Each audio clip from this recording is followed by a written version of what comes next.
que está en el cielo. Muchos me dirán aquel día: Señor, Señor, ¿no recuerdas que en tu nombre dijimos profecías, en tu nombre expulsamos demonios y en tu nombre hicimos muchos milagros? Pero yo les declararé: jamás los conocí, lejos de aquí, malvados. En resumen, todo el que escucha mis palabras y las pone en práctica se parece al hombre sensato que edificó su casa sobre la roca. Cayeron las lluvias, se precipitaron los torrentes y soplaron los vientos con violencia contra la casa, pero no se derrumbó, porque tenía los cimientos afianzados en la roca. Al contrario, el que escucha mis palabras y no las pone en práctica hace lo del insensato, que edificó su casa sobre la arena. Cayeron las lluvias, se precipitaron los torrentes, soplaron los vientos con violencia contra la casa y se derrumbó, y la destrucción fue completa. Palabra del Señor.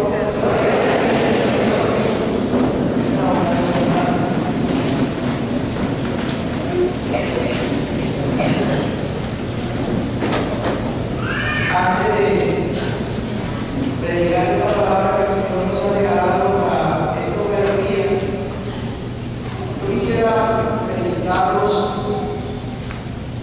porque con su presencia en este lugar, en este día, ustedes están diciendo que Dios no tiene vacaciones, que para el Señor nosotros no tenemos vacaciones, que el Señor es muy consciente, incluso los carnavales.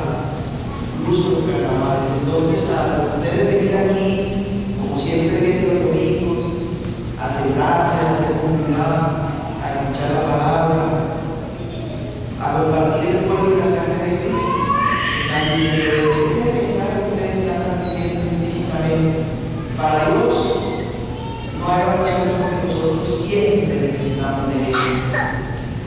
Y después de esa declaración, de esa presentación, sí quisiera compartir un poco esta palabra que el Señor nos regala, y quisiera hacerlo como tratando de ir al contexto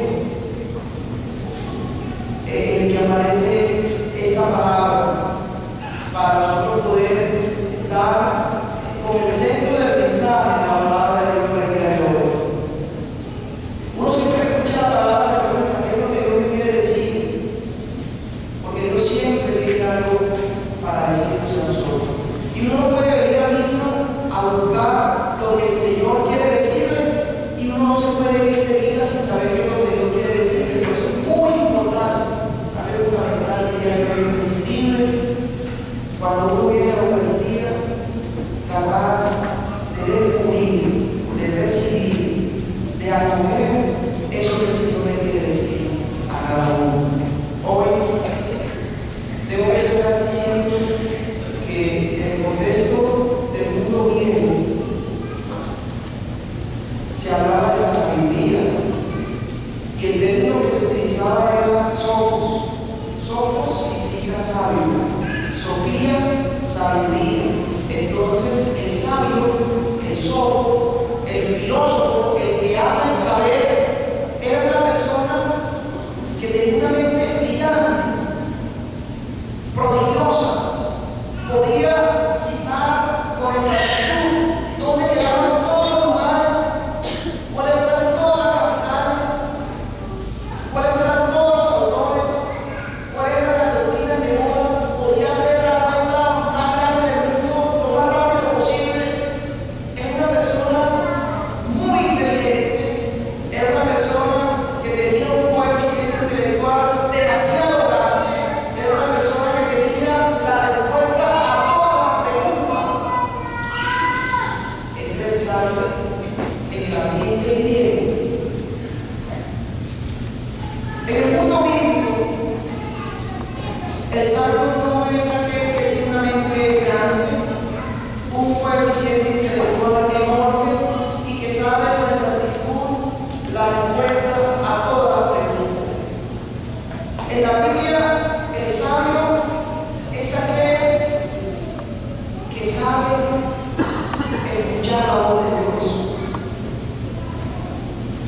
sabio es aquel que sabe descubrir lo que el Señor le está transmitiendo y que sabe escuchar, atender la voluntad de Dios, y que para escuchar y atender esa voluntad de Dios obedece los mandamientos. Miren lo que dice la palabra, la primera lectura. Aquí están los mandamientos del Señor. Elige. Si eliges cumplirlos, habrá bendición y te irá bien. Pero si eliges no cumplirlos, no habrá bendición y no te va a ir bien. El sabio es el que elige cumplir los mandamientos del Señor. Ese es el verdadero sabio en la palabra de la Biblia. Y miren que eso se repite en el Evangelio. Dos hombres, uno sabio y uno necio. El texto lo traduce por sensato, pero la palabra es sabio. Un sabio y un necio. El sabio construye una casa sobre la roca y el necio construye la casa sobre la arena. El sabio sabe que la roca sobre la cual debe construir y edificar es Jesús, porque si edifica sobre la roca que es Jesús, el viento, el torrente y nada podrá tumbar la casa. El necio construye en la arena, mucho más fácil, pero la casa se cae con cualquier piso. El sabio es el que sabe dónde tiene que edificar, dónde es que tiene que plantar su vida, en quién es que tiene que poner su confianza, sobre qué es que va a edificar su familia, su empresa, su vida personal. Y entonces, miren ustedes que nos estamos acercando ya al mensaje de esta palabra para nosotros hoy. La palabra de hoy nos invita a ser sabios, pero no una sabiduría de inteligencia que no nos sirve para descubrir la voluntad de Dios, sino una sabiduría que nos ayuda a descubrir cuál es la voluntad de Dios para nosotros. A escuchar y a cumplir los mandamientos del Señor y a edificar, a construir, teniendo como fundamento sólido a Jesucristo, piedra firme. ¿Qué tan claro es eso? Yo pienso que a veces nosotros elegimos de manera equivocada vivir la vida de espaldas al proyecto salvador de Dios. Y cuando nosotros hacemos esa elección equivocada, sufrimos las consecuencias.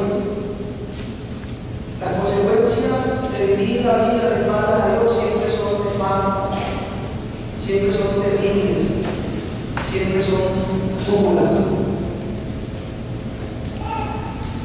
Sin embargo, a pesar de nuestras elecciones equivocadas que hemos hecho en uno o en otro momento de la vida, el cristiano tiene la posibilidad de volver a elegir,